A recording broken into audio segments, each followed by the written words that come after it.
Gentlemen, let's broaden our minds. Welcome to For the Something Podcast. My calculations are correct. When this baby hits 88 miles per hour, you're gonna see some serious shit.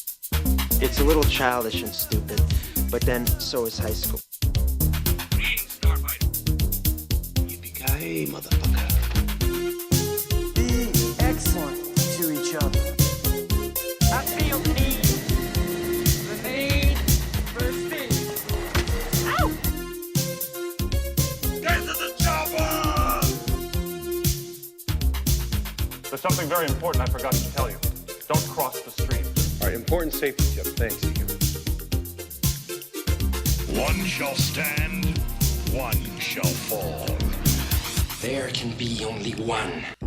And now your hosts, Trevor Shafer and Jerry Mullen. Well, hello, sir.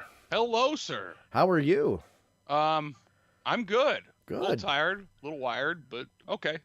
Tired and wired? Yeah. I'm on third, energy level at this point. I've had no nap, been up since 4, Okay. Nope, So, I understand. I might be belligerent at this. No, I'm just teasing. So, how was St. Patty's Day last weekend? I see you survived. Did your liver? I did survive it. I drank an overwhelming amount of alcohol.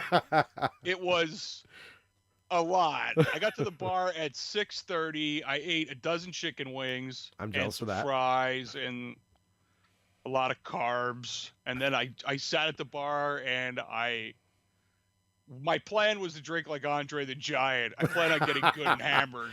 You need And the I hands, though, for that. That you just, a beer I know. is like a He shot holds a glass 12-ounce to him. beer. It looks like you hold one of your kids' toys. Yeah. If you ever really want to read I'll send you this great article about him from the Modern Drunkard.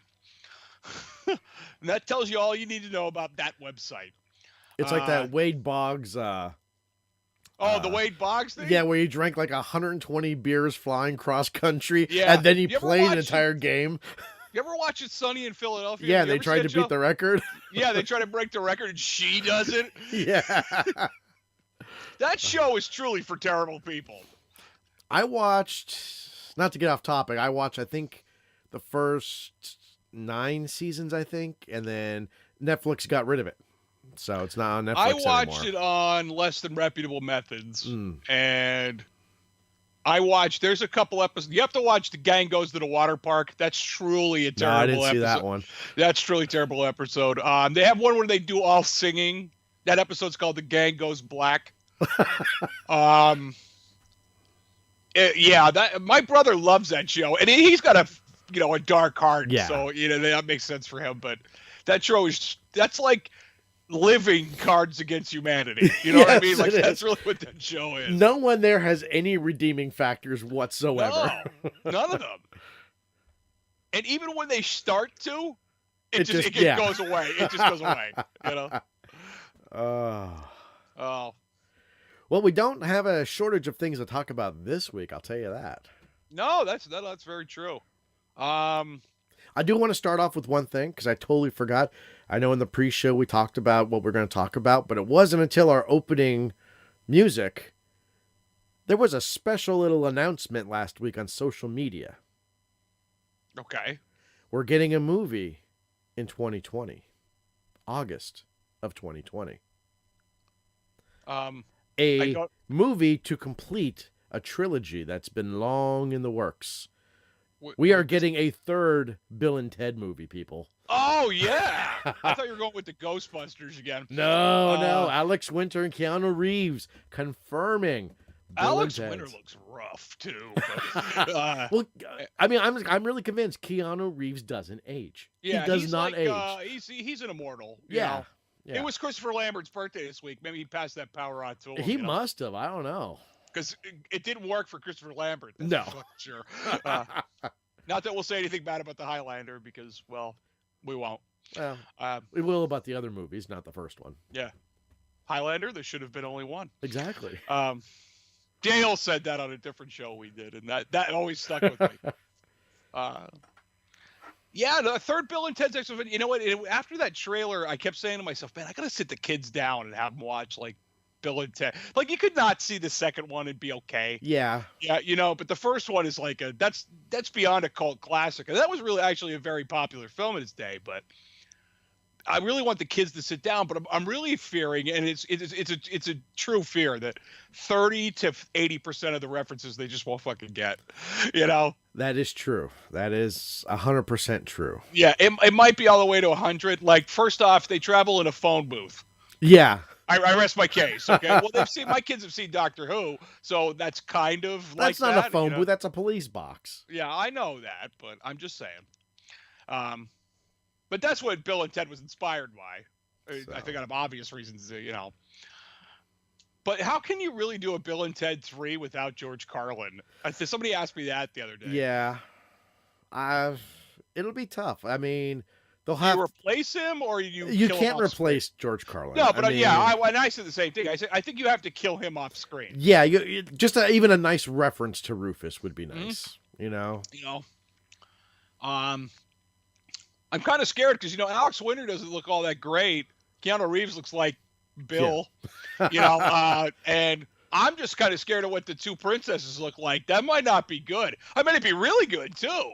But okay, it's been ages since I've seen the second one. Were they in the second one? They were. They were at the end of the first one, and all. They were like somewhat throughout the second one. I just remember like the robot clones of them, and them just playing game after game with death. I think in the movie they were called the Good Robot Usses. I think that's what they called them. So, yeah. The smartest creature in the universe was that like alien blob guy or whatever it was. Remember he put all the things together with like Hoover parts. Anyway, I honestly don't. I've seen the first movie more times than I can count, and I honestly think I've only seen the second movie once.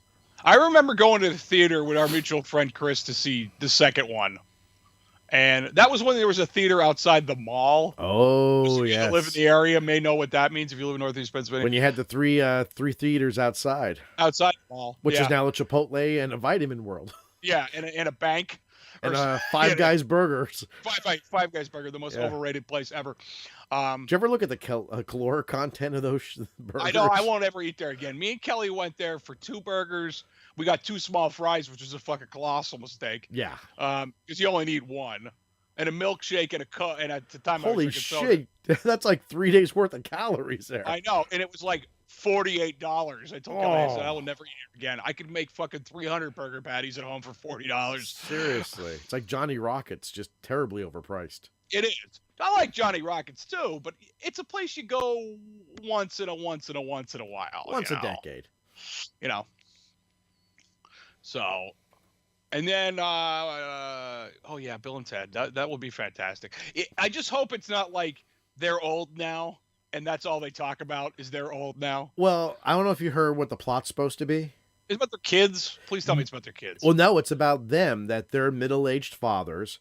They were supposed to write the song to bring peace to the world, and they still haven't gotten around to writing that song. And that's what the movie's about. That they still haven't fulfilled their prophecy because they didn't write the song. Wow. Which is, I mean, that's classic Bill and Ted. They're slackers. Yeah. Well, yeah, but it's also like classic to the story too, where they really did bring universal peace to the the universe or whatever. Which, yeah, okay, but because plot, that's pretty much what that is. And then we missed your John Romero story last week that you desperately wanted to bring up and forgot about until 10 seconds ago. Well, it's delayed now, so in 2 days is April, but in April, John Romero is releasing a new map pack for Doom. And those of you who don't know, John Romero is the co-creator of Doom with John Carmack. And he personally designed and built all these levels, and it's a spiritual successor to Doom as a 4th episode called Sigil. And it is going to be free, which is well, you can't complain about that part of it. No. Free, because you know what? He's got to really give something back after Daikatana. I mean, he really has. He's got to give a lot after Daikatana. Yeah. We said this right before the show. I said, you know what? They ought to invite him just to design one level for Doom Eternal. Give us one John Romero level. Even if it's a remake of the first level of Daikatana, I wouldn't even care because I have never played Daikatana. I have. You know what? I played. There was an N64 version, believe it or not. So could you imagine playing a shitty first-person shooter on with an that N64 crappy controller? I still defend that controller. You could defend it all you want. The worst controller is the Genesis controller. I will leave it at that. The Genesis 3-button. Yeah, that's what I'm talking about. Oh, yeah, that's a pretty shitty controller. The Genesis 6-button, on the other hand, is pretty good. That's fine. The 3-button is just... Try playing Mortal Kombat on that. Yeah, you have to hit start to switch between like punch and kick. And as the nerd always says, what were they thinking? Yes. You know. But you know, that was a time too where they were just trying to innovate the best they could, and they had it. You know what I mean? I think that pushed them to need the 6-button controller because Super Nintendo did it too at the time. And well, there you go. That's it.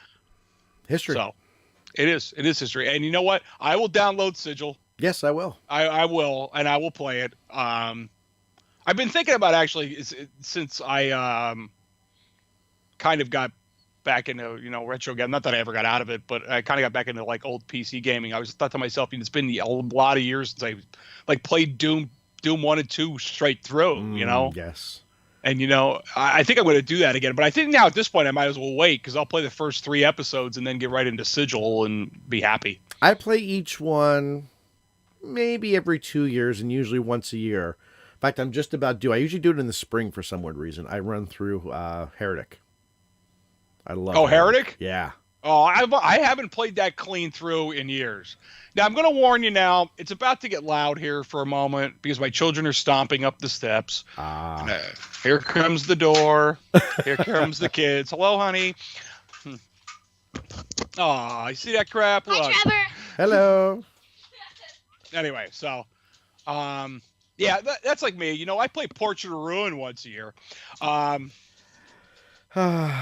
Yeah, I'm about due for that. I wanted to play that. Yeah. That deserved that. I mean, that's... Yeah, you totally did deserve that. I don't know. Take it out there or something. Kids are looking for places to plug their phones in. And I moved the charger thing out here. The desperate attempt to get power to the phone. Yeah, 5% was her phone, or 3. So everybody's excited the children are home, except for you. No, I'm excited the children are home. I really Very nice. You spent the whole day. Love you too, babe. Hi, honey. Hello. Yeah. And this is part of 40-something life, as you can see. It is. So before the That's show, I always wonder why we watch all these YouTubers. Yeah. Like I watch ETA Prime a lot, and mind you never see any of his family or him. Yeah, I've never seen him. You just see. I don't think he does. I don't think he shows his face. So my thing is, I say about him, I think he's a leper. I know that's mean, but I just figure he's leper or he's like Two-Face. He might be horribly disfigured on one side of his face, but his videos are top notch. His videos are getting repetitive anymore now. It's like now he's just building PCs to do emulation. It's like, See, I'm enjoying that because that's what got me involved with Beta Sarah, and now I'm trying Recall Box with no help, with no luck. No avail. No avail. Yeah, see, Beta Sarah worked great. I plugged my SD card into an old Windows 7 machine that I had, and fired right up. You know what I mean? After a few minutes, it's got to do that initial stomping ground, and it's got to do, and so I got into it, and I got tons of ROMs that I've collected over the years, and I started adding them in, and then I got into the idea that me and you had for Raspberry Pi things years ago of finding a pre-made image thing. Yeah. So I was like, man, I went on the sites. I was almost said torrents, but I actually went on Arcade Punks. Wait. What's a torrent? I've heard about them, but I heard they're not legit, so we don't do that. Yeah. We're only legit gamers. Absolutely. I have cartridges. I own the entire NES collection. That's why I'm legally allowed to have the ROMs. Yeah. Thanks, Pat, the NES punk. Anyway, so I do all the ROMs and all that stuff like that, and you got to do the scrape and all that malarkey. I hate the scrape. I did it all. I set it up to scrape like 4 zillion games one night, and I went to bed and I went to work. Did you do video previews? What's that? Did you do the video previews on the scrape? I didn't do them. I just did the the basic information. I just did that, and it never picked up anything for the Genesis, which really pissed me off. And I did it 3 times. I thought maybe I didn't have them in the right folder or anything like that, but I did. So I went back to the idea of the pre-made image. Mm-hmm. So I find one online. It has like 80 gazillion games already built in and blah, blah, blah. And I'm like, oh, okay, this is great. But it was on Recall Box, which I don't see what the difference is. I honestly don't know. I've never played around with I know Recall that Box. Beta Sera is Linux. Linux based, yes. But I don't know what Recall Box is based. I have to look that up. Yeah, come on. To the internet we go here. Because every time I look up anything for them, it says it does Recall Box / Beta Sera. So in my head, oh, this is its own OS. Yes, it is. So so I'm sitting here with the idea one time, and I said, all right, well, I'll look in the image file. Mm-hmm. And if all the ROMs are in there and everything's already set up, I'll just, sort of make my own. Recall Box is Raspberry Pi only. Well, no, I've read online that it's not. I'm on the Recall Box site right now, and it says, what is the compatible hardware? Raspberry Pi 1B or B+, Raspberry Pi 0, Raspberry Pi 2, and Raspberry Pi 3. But I looked on other ones that say you can install it to a USB stick and put it in a PC. And I actually got this idea from ETA Prime. Not that we've already hit LGR and ETA Prime today. So, but I thought to myself, yeah, that would be great, No. Let's see here. Recall Box. Dual boot Recall Box / Beta Sera Windows 7. That might be a video you want to look at. Oh, you're going to send that to me later.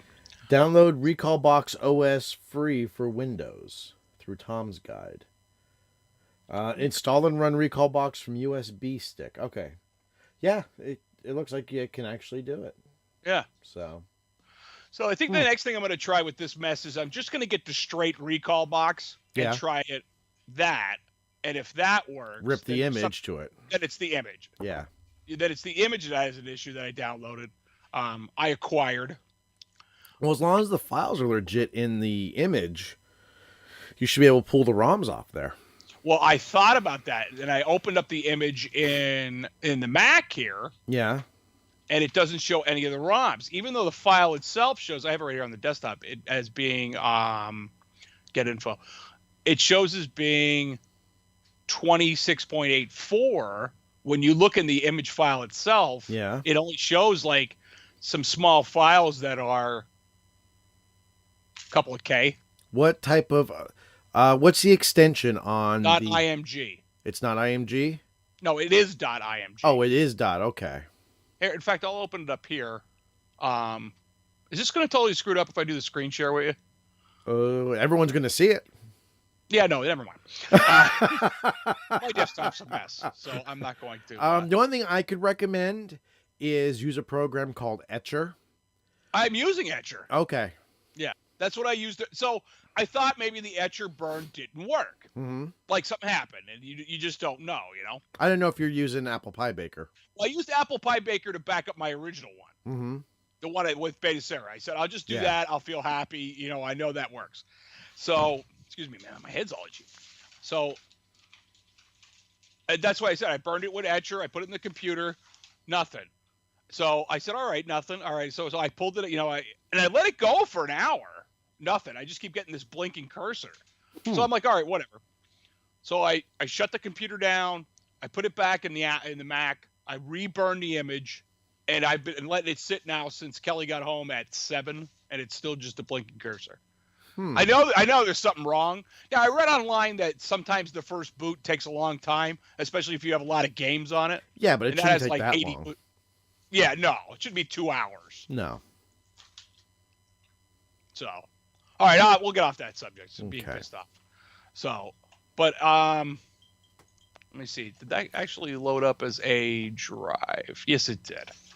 So I have it here, and if it'll load it, it's not showing anything. Oh, here it comes. Well, let's keep going. So, okay. Actually, I want you to keep talking because you, my friend, were lucky enough to get into the Mortal Kombat 11 closed beta last week. That was the stress test I got into. The online stress test was really good to get, but you only first off, my really just annoyed with the fact that there was only 3 characters, which kept people playing. I understood that part. There was only 2 stages, which falls under the same rule. But I only ever got kicked out of a match twice. And I played over the weekend. I probably played 50, 60, 70 matches. Nice. And it was I'll tell you, man, it was fast and bloody disgusting. I think that's what I said to somebody. It was really disgusting. Like there were moments where I went, "Oh my God!" Like, thank you, Ed. No,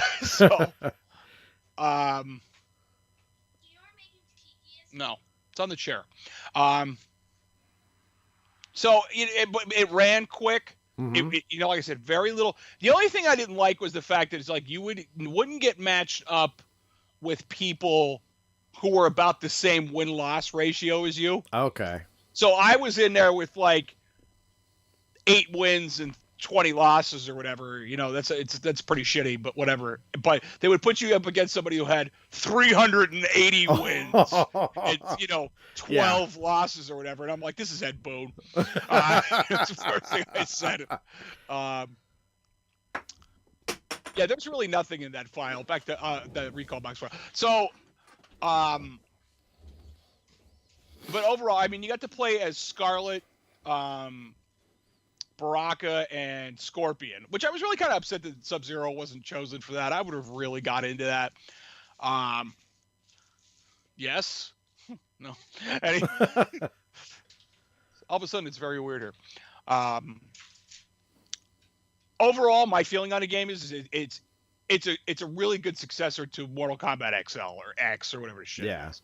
The only thing is you don't have, and I think we kind of talked about this last week or last time, is that you don't have meters in the bottom of the screen like you're kind of used to. If it's a Street Fighter like Alpha, you have a meter on the bottom. Yeah. And in the other ones, it was like you could do a combo breaker or an X-ray, or whatever. Yeah.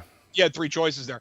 Or in EX moves, which, Street Fighter started too. But anyway, in that one, you have an offensive and defensive meter. So you could do EX moves, or if it's full, you could do like, they're beyond EX moves, actually. Like I told you about the one where Johnny Cage could actually call a stunt double in. Yeah. To hold the guy down for a little bit, and Johnny goes over and gives it to him, And just like the other games, there's a bunch of stuff in the environment that you could pick up. Like there's this great part where Johnny Cage pulls out a chainsaw and runs it through the guy, and then they just keep fighting because Mortal Kombat. Because reasons. He actually mentioned that in an interview, and he says, "Man, I hope nobody really ever calls us out on that." And nobody would. It's Mortal Nobody's Kombat. Gonna do that, He's Ed fucking Moon, Now, I'm assuming you played the beta on the PlayStation, not the Xbox? I played the PS4 beta. Okay. Overall, I mean, it was only about a 6 gigabyte download, which I should have realized it was going to be small. And then that was it. It was up, and you were on. I had to wait maybe like a minute or two in between. Not even a minute, probably about 10 or 15 seconds for a rematch. Well, that's nice. It was quick. If you hit rematch, all it did was reload it reloaded quick, and you were back in. And a lot of the people I were playing wanted to keep rematching just to stay in matches. Yeah. And I fought guys who were way better than I were, and there was definitely a few I fought that were not as good as I was, and I'm not even that good in comparison to a lot of people, but it's a game I'm definitely buying. I can say after that stress test, I was like, yep, gonna play it. Yeah, I'm picking it up too. My big thing, and this was my gripe, is right now we're in the open beta. As long as you pre-ordered it. Unfortunately, I don't have a PS4 or an Xbox One, so I'm getting it for the Switch, and the Switch is not included in the open beta. Yeah, that's kind of shitty. It is very shitty. Yeah, it's like, why not include a very large portion of your game? Don't get me wrong, the PS3 and the Xbox One's going to get more purchases. You have to know that. Yeah, but I mean, the Switch just only sold 32 million units in the last 2 years. It's not that successful. What? Because reasons. I mean, that was heavy sarcasm. It's because of all those LeBeaus they sold. Oh, but here's my thing, and it scares me a little bit, is the fact that the Switch was not included in the beta. Because I actually went on GameStop. I was going to pre-order it this weekend to get into the beta, and there's not even a digital version available. It looks like it's going to be physical copy only, which I'm fine. I was going to get the physical copy anyway. But if it's not going to be included in the beta, I'm hoping if there is going to be cross-platform online play, the Switch will be included in that. That this isn't a sign that cross-platform play will only be between Xbox and PlayStation, because that's going to piss me off, because I want to kick your ass online. You mean you want to lose? I know Bring how it. it is. Yeah, it better be. Yeah. And you know what? The three companies have been a lot better over the last few years. Well, Nintendo's still being a bitch. No, Sony's the one being a bitch. Oh, okay. I see. I always thought. No, they're the ones. Actually, if I remember correctly, I think they just pulled crossplay for Fortnite, I believe. Because Fortnite, when that came on the Switch, you could play all cross-platform, PC, Xbox, PlayStation, all together on that. Were they not making any money? Sony, you know, I don't know. Well, we have another thing to pick about Sony about. Yeah, but... Sony's getting hurt. Sony's not usually one we bash on, but today they're getting it. Yeah, they're getting it today. But I'm just hoping that doesn't mean that the Switch isn't going to be cross-platform online play, because I'm still going to get it, because the time travel storyline, absolutely. I'm really intrigued by that. I really want to play story mode. Yeah, I think and I know we talked about this last time too, the very crappy model of Johnny Cage they have going right now, and which you liked and I didn't, which is fine. I just think he looks older. I think, yeah, because everyone looks older. Too much. That's think my so? Opinion. Yeah. And I sent you the Batman picture to make sure we brought that up on the video last week. Where are they? Yeah, that was great. We got ripped off there. But I think it'd be neat to see how they're going to interact with themselves. Yes. You know, like, I really wish they would have went back a little farther to, like, Sonya and MK1. You don't know. I mean... You're right, I don't. They just posted that trailer last week at GDC for the story mode that had new Johnny Cage punching MK3 Kano in the balls and telling him to go back to the 90s. So you don't know how far we're going to go there. That's where that great GIF that I sent you came from. Yeah. One day. So, yeah, so that was pretty fun. Yeah, I mean, the game, like you said, even through gameplay videos, yeah, looks great. Yes, it does. You really, NetherRealm's on a high right now, man. Since MK9, they have been just getting better. I mean, they gave us MK9, then right after that was the Injustice series. Yeah. And then I only played Mortal Kombat 10 once. On my computer before my computer kind of cried and said, "Why are you doing this to me?" I played it on my Windows partition at the lowest level possible, and it was really I was probably playing at about 20 frames per second, but I still beat story mode with Sub-Zero, and I just wanted to see the story mode. So the story mode in that is good. So in Mortal Kombat X, the story mode's really good. It has a really good ending to it. Because that was a character I wanted to see die. And I really did. So I mean, how they kind of saved some of the characters in Mortal Kombat X, the ones that were kind of dead. Yeah. And they brought them back. That was a nice way. Good job with the pencil there, Ed Boon. So, but I think it's nice to see. First off, it's really nice to see games still getting good story modes. Yes, and single player. Look at you, Call of Duty. Single player has a place. We haven't gone to the point where we just need battle royale mode everywhere. You're right, and that's what I say. I never played, like, if you could tell me now you're gonna play Uncharted for the online multiplayer, I will come over and stomp you with my own feet. You're ridiculous. That's ridiculous. Uncharted story is unbelievable. I mean, the online play was a third person shooter. I've played 100 of them, But my thing is, okay, if you're going to be online only, then adapt the model of, the battle royales or like the Dotas and stuff like that, the strategy games, where make it free. And then, you have to buy upgrades and loot boxes and shit like that. Don't charge me $60 or I don't have a single player game because Yeah. I mean, I'll be if this is obviously just like most shit on this show is just me and yours opinion. Yeah. But I mean, there are a lot of people who really like the new Call of Duty. You know what I mean? I have a few friends on Facebook says it's one of the best experiences they've had with a shooter in a long time. Well, that's great for you. But I don't like playing on. First off, I don't like playing online games without a select few people. I'm the exact same way. My brother, my nephew, and a few guys I work with. And I don't even really ever play with them. But it's a new generation. Like my son, he does nothing but play multiplayer online with people. He has a whole slew of friends he plays TF2 with, Team Fortress 2 with. He has a bunch of friends they play. And now these are people he's never met. These are online friends. He plays Terraria with, Minecraft on the Hypixel server. That he does a lot of this online, where for him, this is how gaming is right now. It's all online. We didn't have that growing up. We had couch co-op. Or we had dial-up.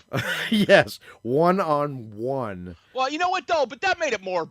You have to... I don't know how you ever felt about it, but I always felt fighting you, or... It didn't... it wasn't... I only didn't just play you, but a lot.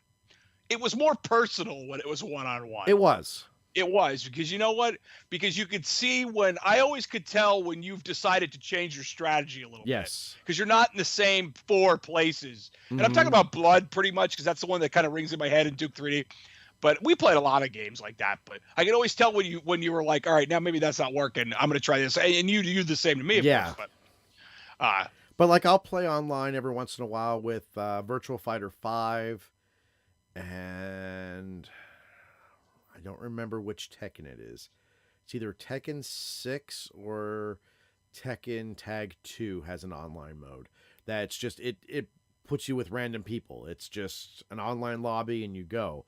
And I hate that because you're like you said with the Mortal Kombat closed, the stress test with the closed beta, you're not evenly matched sometimes. That there are times I'll win 5 matches in a row and then I'll lose 20 right after that because I keep getting matched with people who are just crazy good at the game. Yeah, some people are like killer at it. And that's what I couldn't understand about like when I played the MK online beta. Yeah. Now, it's like I know some of the people I played, it was like they were playing the first 10 seconds it was available. Oh yeah. It hadn't stopped.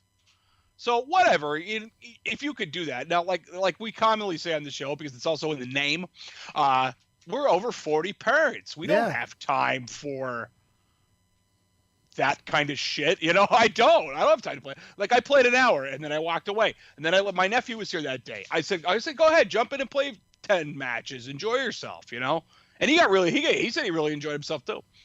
And it's like when you and I play, I remember probably it was 2 years ago, maybe. We really got into Mortal Kombat 11 together. Well, not 11. Wow. Mortal Kombat 9, 2009. Mm-hmm. But we would do it with the voice chat where we wouldn't get mad at each other. You would pull off this amazing move and kick my ass. And I'm like, man, damn, that was good. Okay, we got a rematch on that. Or, okay, I suck with this. I need to change character. Where we had that personal interaction where you don't get that with just some stranger online because they don't give a shit. You're right, and that's what's wrong with. That's why as much as I hate, we kind of talk about this on here a lot. Is how games are 8-bit and 16-bit retro games that are coming out a lot, but they all have couch co-op. Yeah, you could sit down with a friend. That's why me and Kelly, and I know you and Jess kind of shared this a little bit, but me and her have a really, really great connection with the Gauntlet games. Mm-hmm. I love the Gauntlet games. And even though they're monotonous and mindless, but I think sometimes you need that in your gaming too. But, that we have this great connection to that. And it's because I sit next to her. Yeah. And play this game for hours on end. Don't get me wrong. Like the MK9, like double blind random nights, they were great. They were fun. They were a blast. But would we have had even more fun sitting on a couch next to each other? Oh, absolutely. Probably. Yeah. We probably would have had alcohol and, food and we probably would have had marital problems afterwards, but it's neither here nor there. I mean, there is something to be said about that. Like my daughter, who's 4, We just started the other night and playing Mario Kart. Yeah. Up until that point, we would give her a PS3 controller, and she'd pretend she was going because she wasn't that good. And she begged me the other night. She's like, Daddy, can we play the racing game? And I'm like, you know what? It's just me and you. And goddamn, she saw all of us play enough. I guess my son at one point showed her how to do things, and she was finishing races. There were times she was in third place at 4 years old. I know. It was great. I said the same thing about Kate, and we're playing Mario Kart 8. I think, that's the one we're playing. Yeah. That's the one we're playing. You're talking about, and it's like, you know what? We kept playing like with just us instead of having like 12 racers on the field. Yeah. You just play 4. So she would come in 4th instead of 12th. But she got better as time went along. I mean, she's not Megan kills us. It's not even worth fucking playing her now. The only time she loses is when she's trying to find like a shortcut on the track, because there's a lot of them, and she fails at it. And I let my daughter win every time. We do the 50cc, and I basically go exploring, and she goes and does the race. And I mean, the one time she was just doing circles. She was just doing donuts. And it kept coming up, wrong way. And I said, turn around. Yeah, I said, honey, you're going the wrong way. And she just said there, that's okay. And I'm like, you go, girl. I've said the same thing many times. That's what and when the three of us will play Smash, me, Megan, and Kate, we'll play Smash. And there's, I'm not really great at it yet. And I played it pretty hard if you look at my hours on the Switch. And then, which you have. Yes. But Megan's like a fucking pro, she's good at it now, but I still can come along and take her because I've played fighting games my entire life. Yes. So I know things that you're in my I know house. Things. Let's just leave it at that. So, and Kate comes along and she picks the same like 2 characters. She picks Sonic the Hedgehog and somebody else, and sometimes you gotta let her win. That's a good parent, by the way.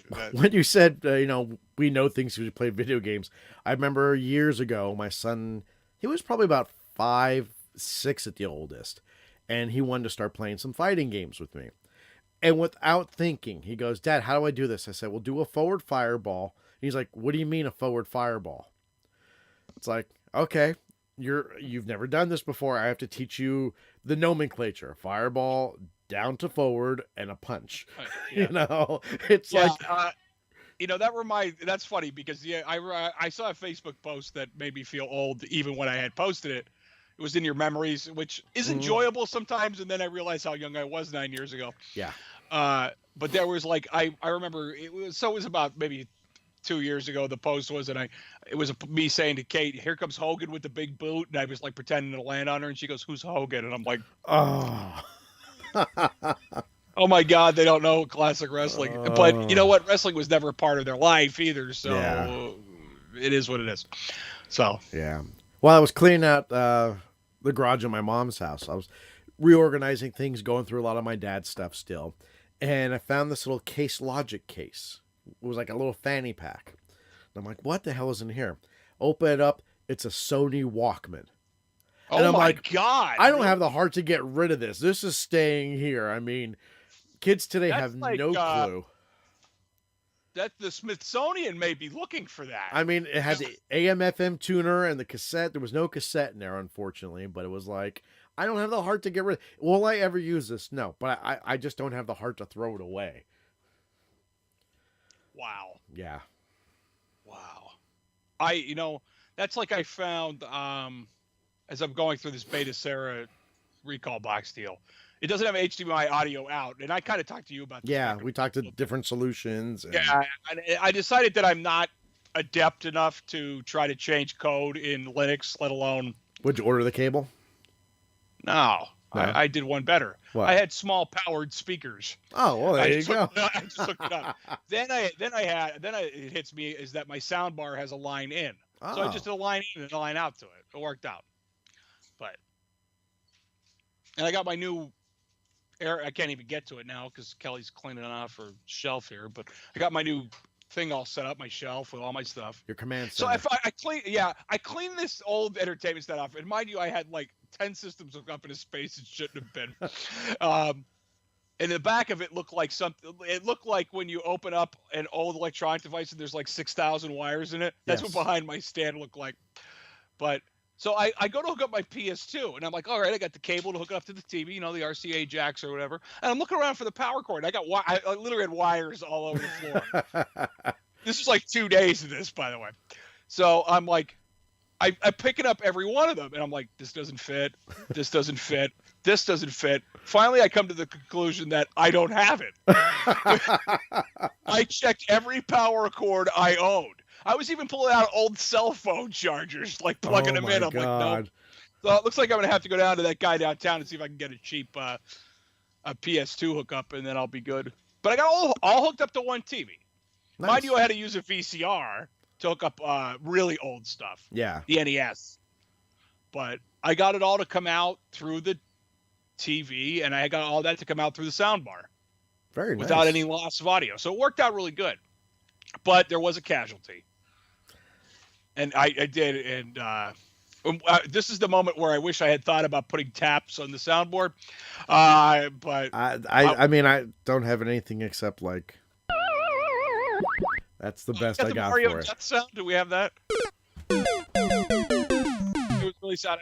We can also do... Oh, that's better. I went to hook up my Super Nintendo, and I think she's dead, Jim.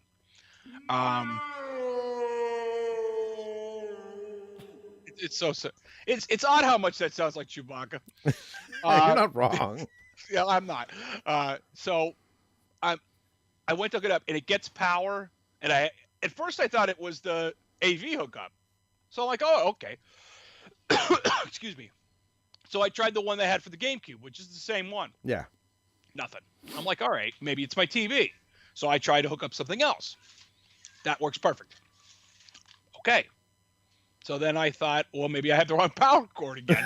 So we go through all of them only to find out. I bought one from that guy downtown that's for the NES and the Super Nintendo. I was going to say, the NES has the same power cord.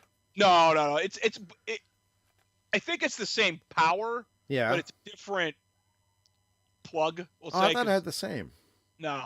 I thought so too. Yeah. But I went down to the guy because I needed one for the NES. Mm-hmm. And he goes, this one's the same price and it can power your Super Nintendo too. I'm like, oh, I'll take that. So now it's nice because when they're hooked up together, they're right next to each other. Yeah. So, because reasons. Yeah. And when it didn't, nothing came through. And so I tried every game I had. I'm pulling out like Castlevania 4, which worked last time, and Yoshi's Island, and all these other games. I'm pulling out nothing. So the last thing I'm going to try before I commit that it's really dead is I'm going to clean all the contacts with get in there and get a deep clean of the contacts to see if that's the issue. Well, if you turn on without a game in it, the screen should go darker. It does. Okay. I do get a signal to the TV because on the HD TV, and I don't know if yours is like this, if it shows no signal, it actually says it on the screen. Yeah. Mine does that. Yeah. I mean, actually, one of my monitors does too, but this one does too. Anyway, it does turn black, but I get no signal. So that makes me wonder if it's something in the unit itself that's gone bad, or if the power is just not correct. I'm gonna dick with it. Yeah. I'm going to have to get in there and really heavy. So I'm going to use my brand new air compressor and just set it at a low PSI. You don't want to blow the Super Nintendo apart. It's up to 135. So I think I'll turn it down to 20. 5. Yeah. 20 that would be the max. Yeah. I could see you just in a million pieces. It breaks apart like in a car. Just keep in mind, this is almost 30-year-old plastic you're dealing with. This is what my Super Nintendo, I'm trying to think, is mine one of the ones that looks like piss yellow? And I don't think it is. I think mine aged well. Nintendo never kind of admitted they screwed that up. They just let them go.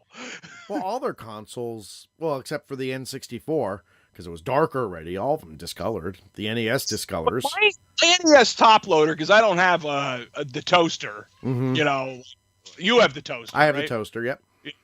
I wish I had one because that's got better audio AV hookups. It has way better AV hookups. So that might be something years, down the road for me. Not that I need it, but anyway. But we don't need anything for our gaming needs. We just won. That's what I said. I said to myself, I'm hooking up all these systems in his TV all throughout the week, and I'm like, I don't really need to do this. But I want to. Exactly. Like I just got my last Dreamcast game a week ago. Oh, very nice. Well, no, not to complete it. Oh. So no, Power Stone I still need, but I'm actually taking that money and buying Mortal Kombat 11. So I'll tell you how much I want Mortal Kombat 11. But the last batch that I ordered from eBay, ironically, well, we talked about I don't know if we talked about in the last episode the TNN Motorsports Hardcore Thunder, where I screwed up the disc. I got the new one for that, but I'm up to 80 Dreamcast games, not including demos and shit like that. It's like, will I ever actually play and complete any of these games? It's like, no, I never will. Yeah. But I want them, you know? You know what game is in my NES that I've completed, but I'll never play again? What? Simon's Quest. That is always my game to check and see if she works. And I don't know why that is. Because you don't care if it fries. Huh? Because you don't care if it fries it. Well, no, I do, because I bought that for a yard sale for $1. But and he almost had to pay me to take them. But anyway, you know, and that's like my Atari collection. You know, I don't have a lot of Atari games. I think I have maybe 30 cartridges. Mm-hmm. And I know I could go to that guy downtown for $10, get 100 of them. Yeah. But and he would give them to me if I asked. He's blowing them out. I think they were, last time I was down there, they were like 75 cents a piece or something like that. Yeah. But you know what? They're all the ones that everybody has a copy of, like Combat, the game that came with it.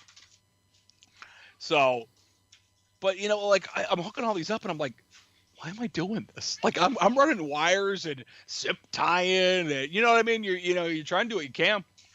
I don't mean to make this the YouTube show again, but if you watch, we will not. This will be the only YouTube reference for this story. If you watch I don't know if you watch Radical Reggie. No, I do not. Okay, he's a good guy. He does a lot of live streaming. He's part of the whole Metal Jesus crew, and he did a video the other day about game collecting.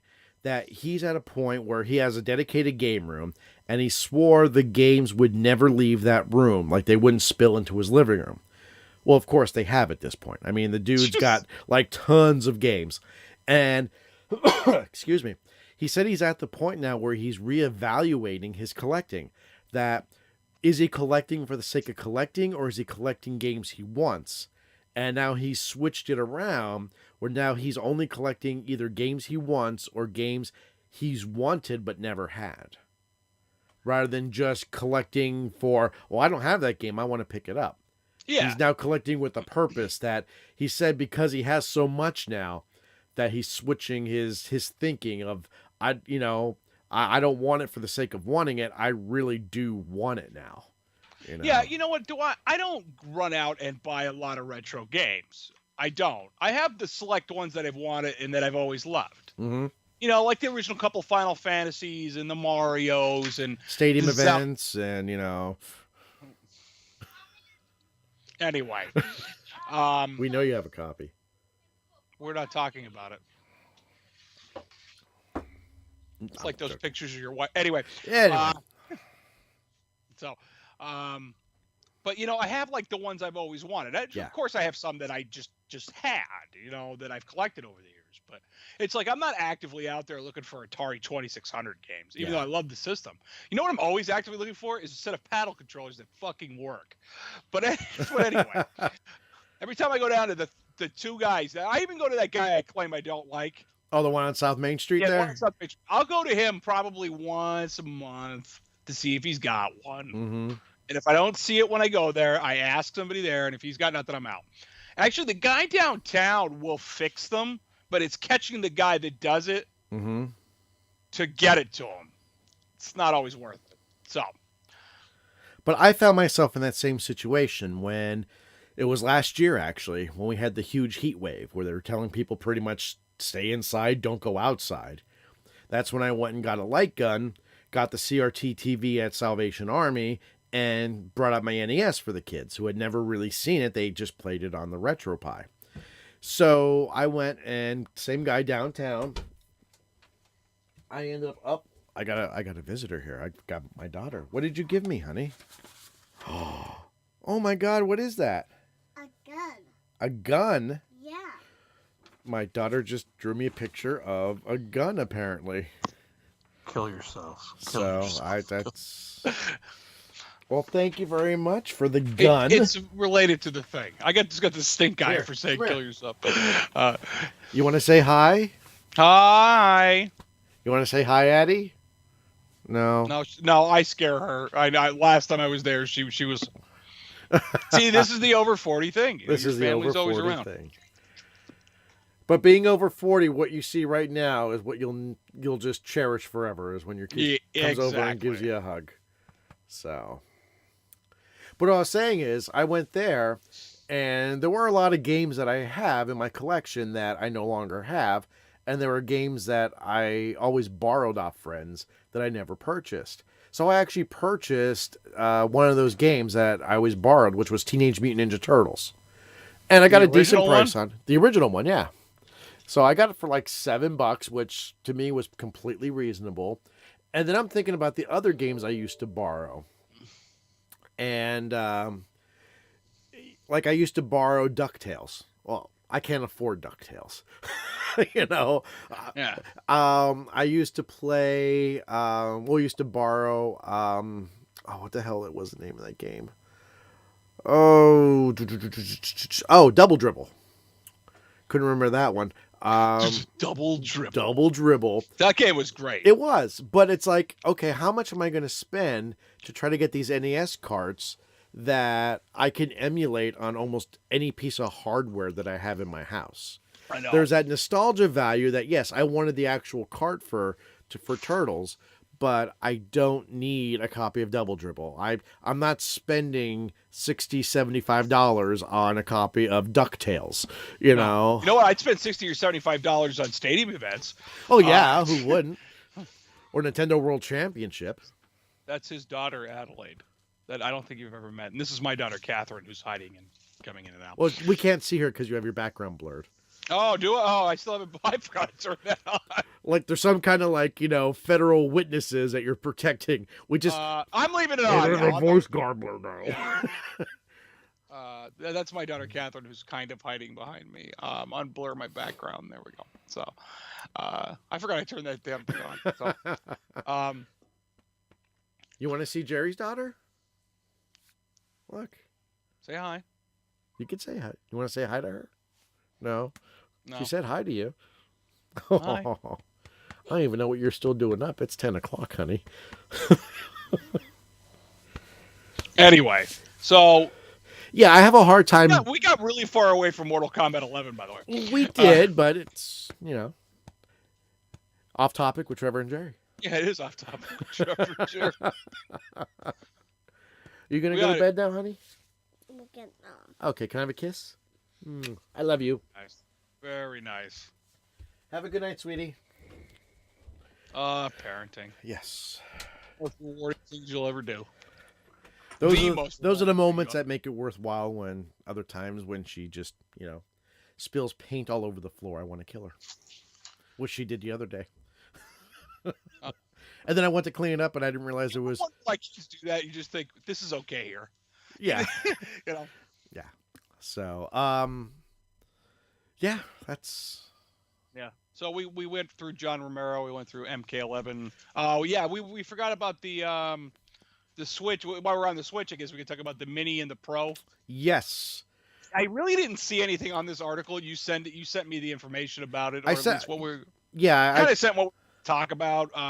I've watched a couple videos, and I know you hate it, but I actually... Well... I work seasonally, so my summer season's coming now, which it was 70 degrees here today, which is fantastic considering it was like 20, 2 days ago? I mean, yeah. Day. So I actually went down and started working today, and I was listening to a podcast when I was just cleaning leaves and cutting up leaves, and I did listen to the CU podcast, which I know you're not a big fan of, but they actually had... What's that? I just can't watch them anymore. I can't stand Pat, but I like Ian. So see, I'm the other way around. I can take all of Pat, but Ian, man, he's just so negative. But they did talk about the Switch, and it was actually the Wall Street Journal who broke the story because they talked to part suppliers in China who have seen the prototypes and know the parts they're using. So the only thing that they've confirmed kind of confirmed, is that the Switch Mini is going to be the successor to the 3DS. It's going to be a completely handheld system. The Joy-Cons, however they're going to be called, are not going to be removable, and supposedly it's not going to be dockable. Well, that sucks. Supposedly. So What I've heard online and watched on videos about the supposed Pro version will be possibly a slightly larger screen and possibly more internal memory and RAM. From what I've read and heard, it's going to be the same processor, same graphics chip in there, that they're saying with the more memory, they might be able to up the frame rate and maybe do some higher res textures. A lot of people think this is going to be coming by the end of the year, which is going to coincide with the port of Doom Eternal. I was just going to say, are they doing this for Doom Eternal? That's what a lot of people are thinking, because that's going to be a major port. Plus, it's going to be super intensive on the Switch. So, because let's be real now. I mean, the PS4 and the Xbox One got a lot of power. Yeah, and it's debatable who has more. It's all dependent on the. That's dependent on the developer of the game and what they're using, and this is like the Bit Wars. It's kind of mirrors the Bit Wars back from our day, and that may sound really old, but we'll move right on. And we need a catchy catchphrase like, Sega does what Nintendo don't. We need something like with Sony and Xbox, Sony does what Xbox can't. So that's like have AAA titles. Or more exclusives. Yeah, more exclusives. Or apparently VR, but that'll be coming up soon. But I mean, do we need this is what I would rather see, is a Switch like console that it doesn't have a portable version. Really? You'd want that? Well, I think I don't know. Would it be neat to have something like that for people that aren't going to use it undocked? Like Megan uses it. Megan, and I'm sure Jack, when he's playing the Switch a lot, it's not on the dock. No, and I use it a lot not on the dock because my daughter's watching TV. I don't ever really use it off the dock. Yeah, I'll take it in the bedroom. I'll lay across the bed and I'll play some Dead Cells with for yourself. Well, that's beside the point. But I'll play some Dead Cells for a half hour. Yeah. That is the one thing I will say about not having it docked. They need a better battery in a newer version. That battery does not last nearly long. Or how about, you know what the Sega Nomad had? That's how far back this story goes. They had a battery pack for it that extended the life of the battery. But they'll put out cardboard VR because. But I will say this. Nintendo. Yeah, I see you glazed right over that LeBeau joke. So yeah. All right. Which supposedly are on sale at certain Targets for $20 a pop. The VR one? Not the VR one. The first original wave. Yeah. The original one. So. They're not worth $20. No. But we could get into a whole conversation about paying $70 for cardboard. But no, what I if we go back, Christ, did we do a podcast? I don't think we ever did. I don't think we were doing a podcast at the time when the Switch came out. But I know you and I talked about the Switch a lot, that I absolutely made fun of that thing. And I said, it's not going to work. It's a gimmick. And after I bought one, I'm like, this is not a gimmick. This is brilliant that you get, a current gen console that docks and hooks up to your TV. The controllers are multi-use controllers where you can use them hands-free in a dock controller, 2-player mode, or you can use, a Pro controller, which are overpriced by the $25 dongle, and use whatever Bluetooth controller you want. But that being said, I think for them to go to an exclusive, just a console, just a set-top box, while I think that would be great for them to compete with like the PS5 and the Xbox 2 or whatever the hell we're going to call it. The X-Bone. The X-Bone. That's what I'm calling him. But it's never been Nintendo's way of mimicking other companies, of doing a copycat. They're the ones that are the innovators anymore. And You're right. I just don't see them going backwards, going, okay, we're going to do You a had to set-top see box. it. You saw that where Nintendo innovates and everybody jumped on the bandwagon with the Wii. The Wii comes out, blows everybody's mind. Everybody and has I gotta motion firmly controls. admit that it really did. It was really neat for about 4 hours.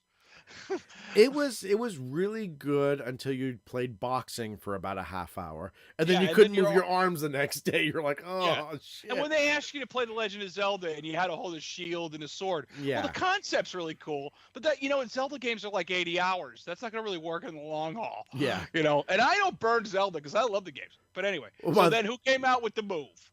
Yeah. PlayStation. And Xbox came out with the Kinect. The Kinect. Yes, I'm sorry. I That have was the a dismal Xbox One failure. Kinect actually, and it's garbage. But I didn't pay for it, so you take Nice. that as you will.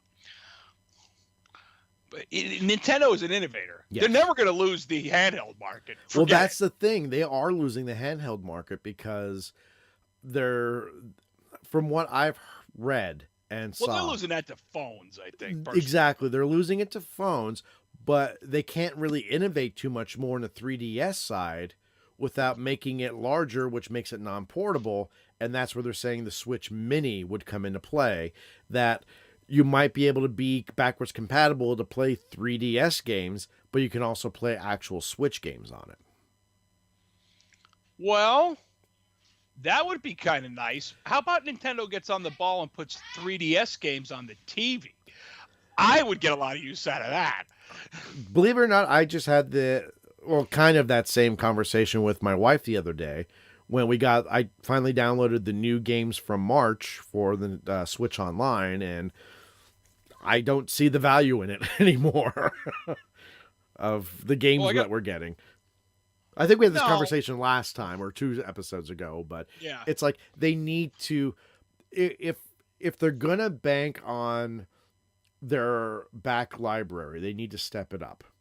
Yeah. And the way to step it up is start to be a little more backwards compatible, where if they do that with the Switch Mini, just like the DS, when the DS came out, you could still put Game Boy Advance games in there. And then they got rid of that eventually. Eventually. But if you take the whole 3DS library and make a Switch Mini that the 3DS cartridges will go in and Switch cartridges, and you make it under $200, well, if you make it around $200, I think you have a runaway hit because you'll have the eShop on there as well. Yeah, which is universal, which will be universal, we should say, under that idea. Yeah. But Nintendo has never done anything we've said on this show ever. No. Besides, no, they weren't even successful selling cardboard. No. And now they're trying to do VR cardboard. VR cardboard. I can't even go into it again. It's painful. I'm sorry, but the day I get a piece of cardboard to hold a $300 game console to my head is the day that, I just don't care anymore, because apparently I'm so rich that if I drop the $300 console, who cares? Yeah. So we're on the subject of VR. And one of Nintendo's competitors, which Nintendo created, by the way. It's really, Nintendo's monster is what it is. Yeah, it is. It's really like they poke the dragon. Child, it's the stepchild. They hope nobody noticed. Sony had their State of Play this past week. And we need some sort of Sony fail sound. We have to see if we can brew one up for that. I'll work on that this week. Sony does their State of Play. Boy, I hope you own a VR. Yeah. Because you're not playing much out of that. Nope. Most of that was pretty garbagey. Nothing really stood out. It was pretty much all VR, and if you're looking for any AAA titles, you got a Mortal Kombat 11 sneak peek at the end, and that was like, good night. Yeah. I really hope and these really they're trying to do like Nintendo Direct. If you ever watch Nintendo Direct, that's what they're aiming to do. Because Nintendo Directs are a little more personal, I think. Nintendo Directs are put together really well. Wood from Beat 'em Ups actually summed it up pretty good, that Nintendo Directs, they start off strong, They hit you with the stupid information in the middle, and they end really strong. So they keep you interested, where Sony just kind of never got to that strong point, and they hit it right at the end with a AAA title that everyone wants to see, and then it was credits. Roll credits. It was just so underwhelming, but the reason they're doing that is because they're skipping E3 this year, which they're saying, I've heard this 10 years ago, that E3 is on its way out, but really with Nintendo doing the Nintendo Directs, Nintendo has no reason to be there. Sony still needs to be there if this is what they're going to do with their, if this is how their presentations are going to be, stop. Just stop right there. Shut it down. Shut it down. State of play is not working. Yeah, I think like E3 technically should have died a few years ago. It should have. But it's still hanging in there. And I think what holds on there a lot is indie developers. Yes. Indie developers do really keep it alive. And don't get me wrong, like your AAA studios are doing it too. Borderlands 3's coming out. Not that I've played any of the other ones. But Borderlands 3 was just announced at PAX East. Not even E3. PAX is the bigger one. Yes. And we just came off GDC, which a lot of stuff came out of GDC, that E3 really is. It's like the old Comdex. Comdex was the computer show forever, and then it just became irrelevant with the internet. Yeah. A lot of this stuff did. Yeah. Really, they could just do. They don't even need the convention anymore. Just have a weekend of great gameplay videos and explanations, and those guys could do it from their offices. Yeah, I would agree. I would say E3, the best way to go forward is the week before, I would say the week before is show off all your games online via video. But then when you get to E3, it's nothing but demos. You get to now play what they showed. That you get firsthand, firsthand impressions of people playing it, so they could tell you, is this going to be good? Is this not going to be good? And then the developers hopefully will get some, constructive feedback, because let's be honest, all the games we see at E3 or at PAX or GDC, it's not like coming out next week. I mean, these are a couple months away, that if they do need to make some tweaks, they have time to do it. I'm talking to you, Fallout 76. Yeah. That, this might be a good way that to. Sounded kind of personal. I'm just saying. I only paid $60 for that piece of shit. He's not playing it, is he? He started playing it again, and then he downloaded Fallout New Vegas, and he's playing New Vegas now. A 10-year-old game. Actually, it's probably older than 10 years old by now, but that's retro gaming. It's borderline. But yeah, I think that we're gonna get to a point now where E3 is just dwarfed. Well, actually, no, I should say we're at that point where E3 is getting dwarfed by PAX and GDC, really. So basically, there's Nintendo Direct and the state of play. Anyway, so Xbox can now lose pretty much without going anywhere, because they usually get beat up. Yeah. And I mean, E3, they still a lot of it is the studios showing their stuff, and the studios haven't done a very good job lately. I mean, if we remember in the fall at BlizzCon, I mean, they pretty much, they were met with boos when they said the new Diablo game was going to be mobile only. Well, that's a good way to destroy your customer base. And when everyone started booing. That sounds like a plan from EA. Well, the best was that when everyone started booing, the presenter goes, "What? You guys don't have phones?" It's like, oh, you just didn't say that, did you? Because these are the people that pay your salary, and you just insulted them. Nice job. You're fired. Exactly what it should have went down right there. So, yeah. I mean, that sounds like such an EA move. Yeah. It really does. Is there loot boxes in it? Well, I really think we go back to Nintendo and E3 and all that. Your idea is really great, where they show off everything a week a week or two previous. And then I think the first day before the general public gets in. Yeah. I really think what they ought to do, and I know this is just my odd love of YouTube because it's not going to be the YouTube show again, but you really should invite the YouTube gaming community to show off the games and get real opinions. Yes. Could you imagine somebody like Angry Joe, day one, at a place like that? You know what I mean? Like,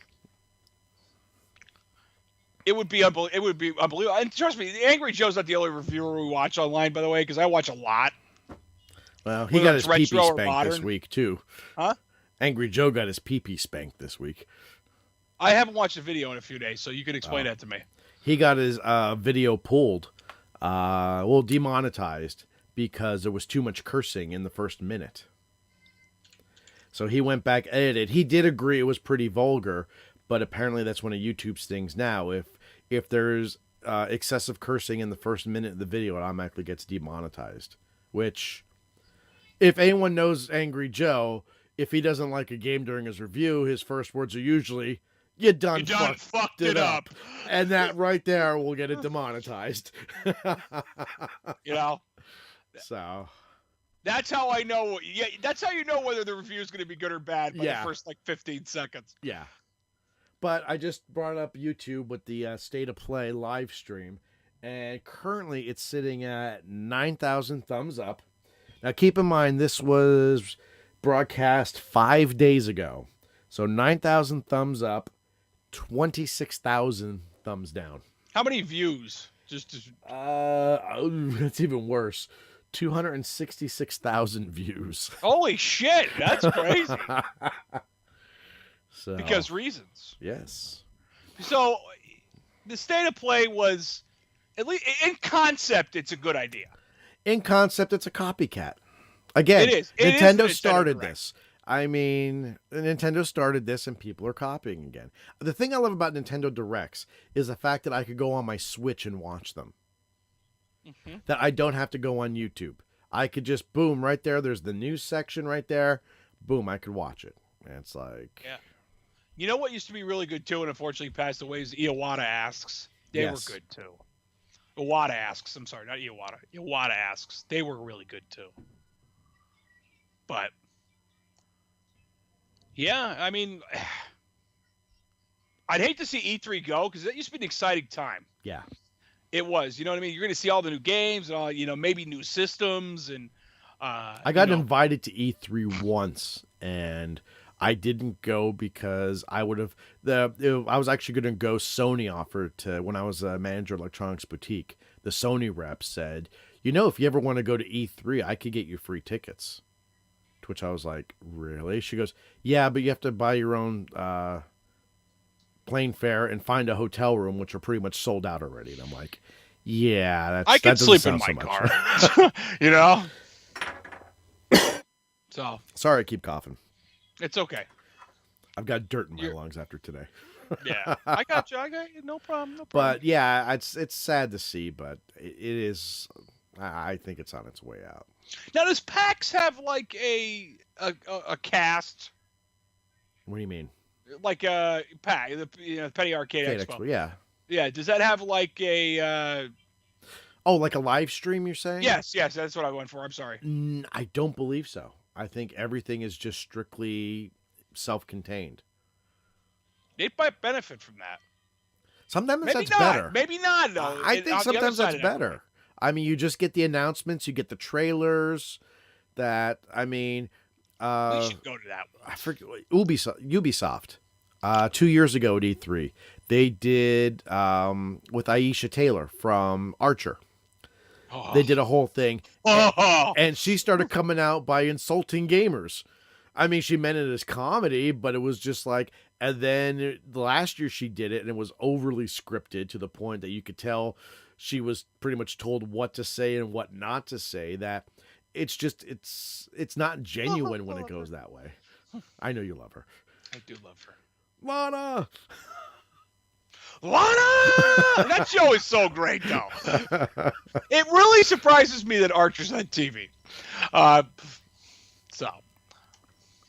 right, what else do we have? Let's stop. We did State of Play, right? State of Play. I don't know. I have to look at my notes here I sent you. Yeah, so do I actually. Let me go to Let's my see messages here, and I'll put up the mic. we're supposed- Oh man, I think we were actually might have run out of things to talk about. We did actually. We covered everything that. Yeah. Holy shit. And we got through it. Oh, there's Kelly Cuoco. Sorry. Oh, you wanted to bring up. Oh shit! See, this is where getting over 40 sucks because you lose your brain, you lose your memory. Ion Storm, not Ion Storm. Maiden. Ion Maiden. Iron Maiden. So I seen this trailer called for Iron Maiden, which is a game that I have very high interest in because it's a build engine game. Yeah. Let's be real. It's gonna be awesome. Because if anybody's gonna fall in the footsteps of Duke and Caleb and Lo Wang, stop the Wang bang. It's Bombshell. What's her? I don't know her actual name. They call her Bombshell. That's her nickname in the show, or in the game anyway. But I watched this trailer for I guess a new level that was coming out because I think we talked about a while back when you actually bought the game that it's like a beta kind of thing where you only get 1 or 2 levels or a little bit of the game, and you're going to get more as it goes forward. If you bought it. Yeah, if you bought it, you only got so many, but there were add-ons. I mean, it's updated many times.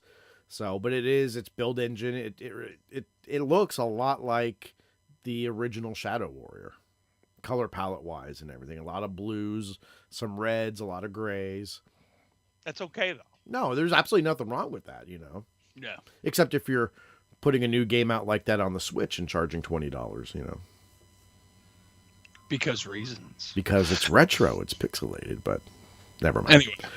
Anyway, I gotta tell you about a game later, but because that reminded me of it. But let's move on. So there was a trailer for a new level, and it was like Heskel's House of Horrors or something was the name of the level, and they showed a little bit of gameplay of Iron Maiden. But right at the end of the trailer, which I was very happy to see, is that it will be released on PS4, Xbox One. I didn't see Switch on there, no, Trev. So. But you already kind of bought it. I bought it already, and first-person shooters I can't do with a controller. I started Doom over 2016 Doom on the Switch, and I'm trying to do it with a Pro controller, and it's painful. It's like watching you play any game. Oh wow! Actually, I almost feel bad about that one. Almost. No, you don't. So, but I didn't see a release date on it yet, and I'm not surprised either. That should be something that's very easy to port. Well, it says Q2 2019, and it does say Nintendo Switch.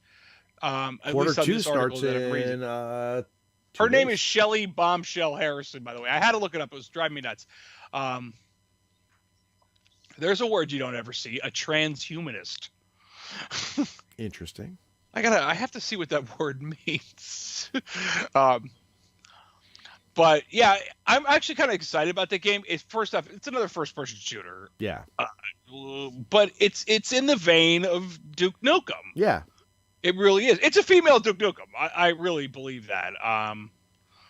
So, plus it's got that really like I don't know how to say it. Like, it doesn't look old. No, it doesn't. But it doesn't look modern either. It has this great moment in the middle. I guess. Because the textures have been updated to pretty much the limit of the build engine, and they have put in modern mechanics. Like there are headshots, like single headshots now. There's reloading. Yes. Required reloading, actually. You know what I mean? Or tactical reloading, I guess you want to say, where because I don't know about you, but every time I played like Duke 3D, and you only get 12 rounds per clip in the pistol. I would catch myself like counting to make sure like I'm not about to start shooting. Like if I had killed you or whatever, if you're playing the single player game, if I had killed you and you respawn behind me, I'm like, shit, I only got 3 rounds in this. I got to either quick turn or pick another gun, But, that's one thing about modern shooters, and obviously Ion Maiden's the same way, is you could reload right on the fly and, go back to. But what I didn't see in any of the videos, and even in that Heskel's House of Horror trailer, was it doesn't show you how many rounds are in the gun. I guess you're left to count that yourself? It's been probably a year since I played it, so I don't That's even what I remember. want to. I've watched a few gameplay videos, and who's that? The one first-person shooter guy I follow. That really bothers me. I don't know his name. Oh, GG Man Lives. He's another YouTuber. Does great like retro reviews, but a lot of modern. And he reviewed it too, and he said it was really great. He goes, it's a little cheap in some spots, Mm-hmm. in the terms of chip damage and but what do they call that? Splash damage?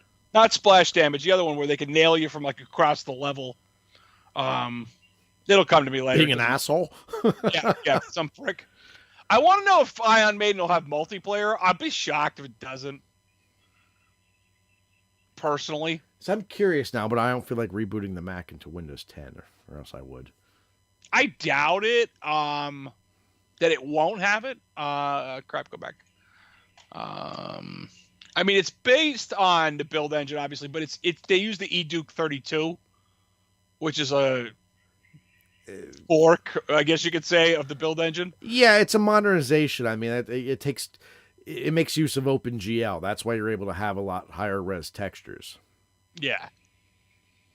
But it says it only has single player mode right now. Huh? Well, that sucks. But that's probably good too. Because like when I bought Duke, the 20th anniversary edition, I don't think that had multiplayer in it either. So I didn't buy that one. I got it was some Duke pack I bought, but it wasn't the 20th anniversary collection. The Kiloton collection? No, it was on Steam the one time. That's the that's where you got all the Nope, that was you're thinking of the throwback pack. Yes I am. You're right. That was from Apogee. Yeah, that you got the original Rise of the Triad, original Shadow Warrior. You're thinking of the Megaton edition, by the way. Is it the Megaton? I just opened up Steam because I know that was Mac. So. Oh, okay. I'm sorry. There's either the Kiloton collection or the Megaton edition, and then there's the 20th anniversary World Tour, which is the one I bought. Because I had that on my wish list for a while, the 20th anniversary, and then I'm thinking in the back of my head, I think this will be the 12th time I've bought Duke Nukem 3D. It's like, do I really need another version? The only problem with the 20th anniversary World Tour whoever owns Duke now, which I think it's not. Is it Gearbox? Yeah, I think they might own it now. Yeah. It's a long way around to it. They couldn't get the rights to, like, Life's a Beach, Duke Caribbean, and Duke It Out in D.C. And the pack I have has all that. Yeah. Yeah. And the one I bought on the PS3 is the same one you bought, I think. Well, Steam's loading up now, so I'll be able to get you that. Because I played all of them on the PS3, and that was the first time I ever kind of played through Duke It Out in D.C. That's tough. It is hard. Yeah. It's real hard, but it's good too. You know what I mean? That's a good game. Because I have Duke It Out in DC and Life's a Beach, the actual physical copies. I actually bought those back in the day. I have Life's a Beach and Nuclear Winter. I never got Nuclear Winter. Nuclear Winter is friggin' stupid, but it's like, it's actually unnecessarily difficult at some points, but it also adds mechanics that weren't in the original one. Like, I remember in the original Duke 3D, like, you got armor pickups from the Fallen Pig Cops, but actually there were characters in that dropped, like, guns. Like, that didn't really happen in that game. So, all right, so we're really old now because this game came out in, like, 97. Yeah. Yeah. But it was good. Still good. It's still good. Still good. So, and I think that's it. I think we're out. Yeah, I think we're out of things to bitch Which is about. good. I mean, hour 23 we're at right now. It's better than that 2 hour and fucking 40-minute mess we pulled off. We couldn't shut up last time. Yeah. We just kept talking. That's all right. Oh, there's like other expansions for Duke 3D that I never had, like the Penthouse Paradise. The fuck, Steam? Come on. It's just sitting there bouncing, I've never used Steam, so I don't know. Steam is very convenient, and that's part of its downfall, especially when they have the summer sale, the winter sale, where games go like 90% off. And I buy games that I'll never play, but I buy them because they're like 50 cents a piece. Yeah. Yeah, it's just sitting there bouncing like a nice set of tits. So I wish it was a nice set of tits. Connecting Steam accounts. Well, it's nice of you to join it. Oh, and I'm logged out. That's why the problem was. Let me put in my password. 1, 2, 3, 4. Holy shit, that's the same combination on my luggage. You're on my luggage.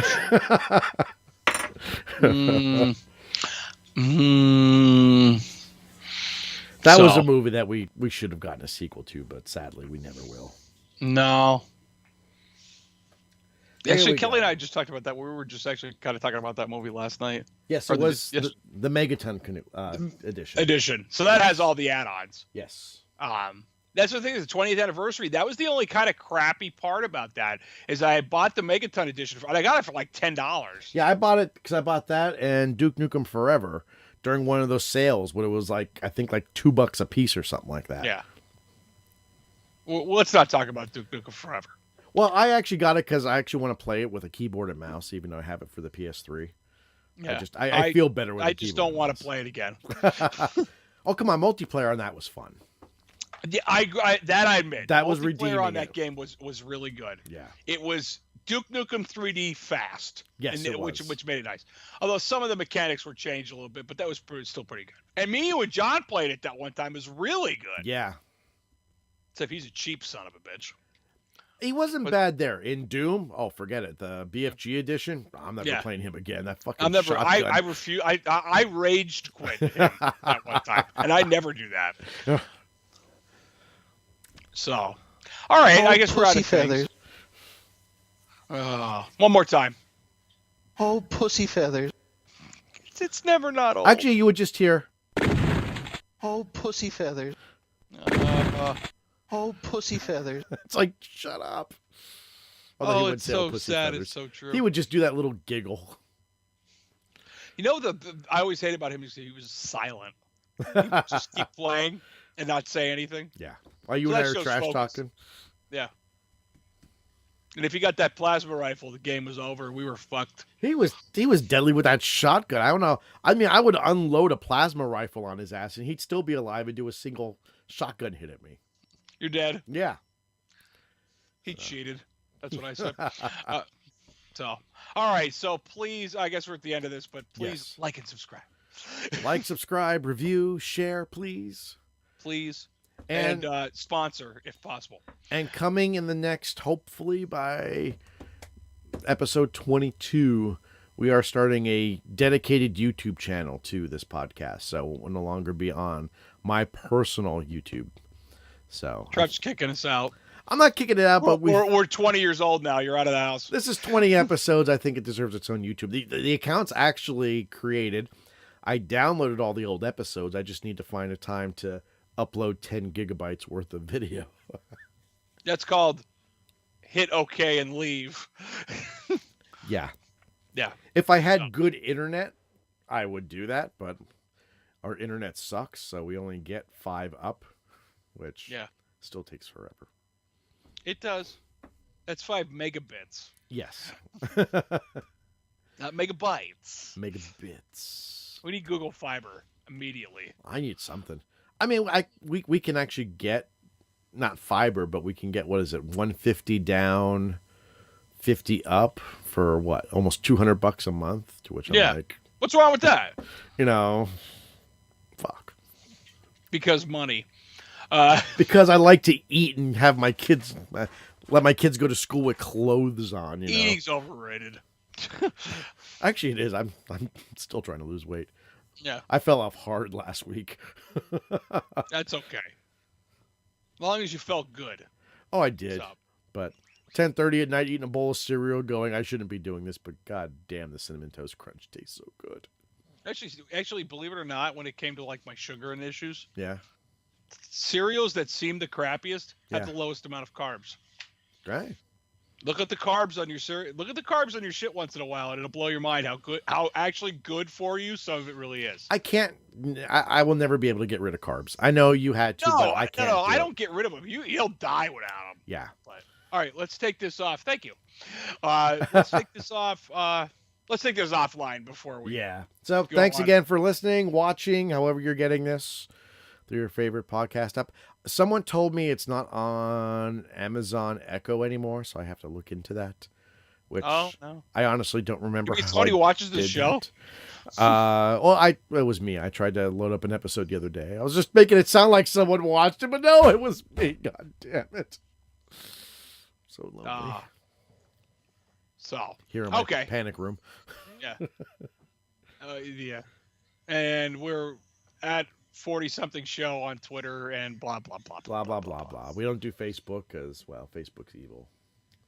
Okay, we got to keep talking for about 5 more seconds and we could do an even hour 30. So 3, 2, 1. See you later, guys.